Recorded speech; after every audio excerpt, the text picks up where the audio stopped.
شروع اللہ کے نام سے جو بڑا مہربان نہایت رحم والا ہے۔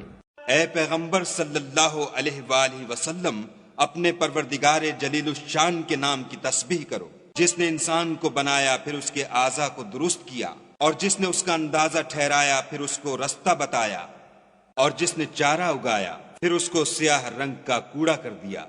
ہم تمہیں پڑھا دیں گے کہ تم فراموش نہ کرو گے، مگر جو خدا چاہے، وہ کھلی بات کو بھی جانتا ہے اور چھپی کو بھی۔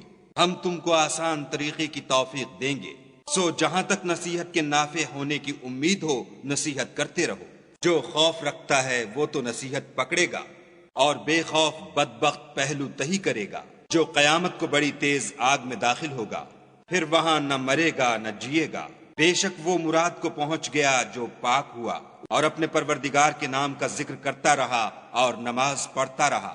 مگر تم لوگ تو دنیا کی زندگی کو اختیار کرتے ہو، حالانکہ آخرت بہت بہتر اور پائندہ تر ہے۔ یہی بات پہلے صحیفوں میں مرقوم ہے، یعنی ابراہیم اور موسیٰ کے صحیفوں میں۔